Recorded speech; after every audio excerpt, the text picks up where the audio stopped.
Facebook page অথবা আইডিতে আপনারা কীভাবে ক্রিকেট এবং ফুটবল খেলা লাইভ স্ট্রিম করবেন সেটা আমি আপনাদেরকে দেখিয়ে দেবো সরাসরি। কোনো থার্ড পার্টি কোনো অ্যাপ্লিকেশনের প্রয়োজন নাই। আমি কিন্তু ফেসবুক লাইভের ভিতরে আছি।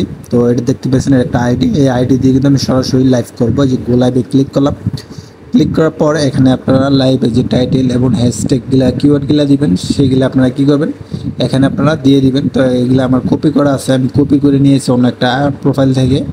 তো এগুলো আপনারা সার্চ দিয়ে ফেসবুক থেকে কপি করবেন। কপি করার পর তো আপনাদের কিন্তু দুইটা মোবাইল নিতে হবে। তো নিচে আপনারা দেখতে পেয়েছেন আমার দুইটা, এখানে টোটাল 3টা মোবাইল আছে আমার এইখানে সাথে, যেটা দিয়ে আমি স্ক্রিন রেকর্ড করতেছি। এবং নিচে একটাতে খেলা চলতেছে, আর পাশে কিন্তু আরেকটা মোবাইল রাখছি।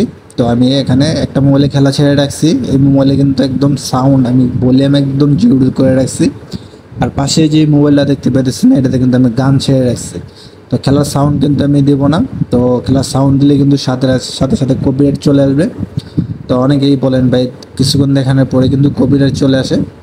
তো এই কারণে আপনি যেভাবে যে প্রসেসে আপনি লাইভটা করতেছি এই প্রসেসে আপনারা যদি লাইভ করেন তাহলে কিন্তু কপিরাইট না আসার কিন্তু একটা সম্ভাবনা রয়েছে। তো আমি লাইভটা কিন্তু অলরেডি শুরু করে দিয়েছি। দেখুন সাথে সাথে কিন্তু দেখুন লাইভটা শুরু হওয়ার সাথে সাথে কিন্তু ওয়াচ কিন্তু বাড়তি আছে উপরে, জাস্ট আপনারা একটু খেয়াল করবেন মনোযোগ সহকারে দেখুন। তো কপিরাইটের যে বিষয়টা আছে তো এটা আপনারা কি করবেন, তো আপনারা যদি ঘরে যদি দেখা গেলো 2টা বা 3টা মোবাইল থাকে নিয়ে নেবেন। নিচে একটা মোবাইলে খেলাটা আপনারা ছেড়ে রাখবেন। আপনারা ফুল স্ক্রিন দেখানোর কোনো প্রয়োজন নাই, জাস্ট স্কোরটা দেখাইবেন। আর যদি পারেন আপনি নিজে থেকে ভয়েস দেওয়ার চেষ্টা করবেন, তাহলে কিন্তু এটা ফেসবুক কপিরাইটটা কিন্তু সহজে ধরতে পারবে না। আর লাইভ শেষ করার পর আপনারা লাইভটা কিছুক্ষণ রাখবেন বা সাথে সাথে ডিলিট করে দিবেন। এখন ফেসবুকে আপনার কন্টেন্ট মনিটাইজেশনের জন্য কিন্তু ওয়াচ টাইমের কিন্তু কোনো প্রয়োজন হয় না বা ফলোয়ারের কিন্তু কোনো প্রয়োজন হয় না। তো এই প্রসেসের মাধ্যমে আপনি চাইলে আপনার ফেসবুকে যে ফলোয়ার আছে ফলোয়ারটা বাড়িয়ে নিতে পারবেন। আর যদি পেজে করেন লাইভ তাহলে কিন্তু আপনার পেজের বয়স কমসে কম 30 দিন হতে হবে এবং ম্যাক্সিমাম 100 ফলোয়ার কিন্তু থাকতে হবে, তাহলে আপনার ফেসবুক পেজে কিন্তু খেলাটা লাইভ করতে পারবেন। এবং ফেসবুক পেজে ফলোয়ার কিন্তু ট্রান্সফার করা যায়, আপনি চাইলে অন্য একটা পেজে কিন্তু ফলোয়ারগুলো ট্রান্সফার করতে পারবেন। তো আমি কিন্তু খেলাটা কিন্তু লাইভ চলতেছে, আমি এখানে কোনো ভিডিও কাটিং করিনি। তো এই যে এখানে দেখতে পাচ্ছেন ফলোয়ার এখানে ওয়াচটা কিন্তু বেড়ে কিন্তু প্রায় 700 হয়ে গেছে। তো আপনারা অবশ্যই কিওয়ার্ড ব্যবহার করবেন। কিওয়ার্ড ব্যবহার করলে লাইভটা কিন্তু সবার সামনে অল্প সময়ের ভিতরে চলে যাবে।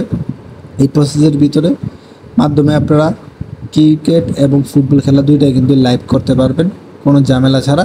তো এই টপিকে কিন্তু এর আগে আমার চ্যানেলে আরও ভিডিও আছে। তো আগের যে প্রসেসগুলো আছে ওই প্রসেসে কিন্তু লাইভ করতে গেলে কিন্তু কপিরাইট কিন্তু সাথে সাথে চলে আসে এবং পেজে বলে কিন্তু পেজটা কিন্তু ব্যান হয়ে যায় সাথে সাথে। তো আপনারা চাইলে অনেকটা ফেক আইডি দিয়ে আপনারা খুলে এভাবে এই প্রসেসে আপনি লাইভটা করে দেখতে পারেন। তো লাইভটা আমি কিন্তু অলরেডি ফিনিশ করে দিয়েছি। তো এখান থেকে আপনারা চাইলে সরাসরি ডিলিট করে দিতে পারেন। আমি এখান থেকে ফিনিশে ক্লিক করলাম, ফিনিশে ক্লিক করার পর আমার প্রোফাইলে গিয়ে আমি আপনাদেরকে দেখাই দিয়েছি লাইভটা কতজন মানুষ লাইক করলো এবং বা ভিউ আসলো। তো আমি কিন্তু প্রোফাইলে আসি, দেখুন এই যে লাইভটা কিন্তু অনেক মানুষই দেখেছে, লাইক কমেন্ট কিন্তু। তো আপনারা চাইলে এই প্রসেসের মাধ্যমে কিন্তু লাইভটা করতে পারেন ফেসবুক আইডিতে অথবা পেজে, দুই জায়গায় আপনি লাইভটা করতে পারেন।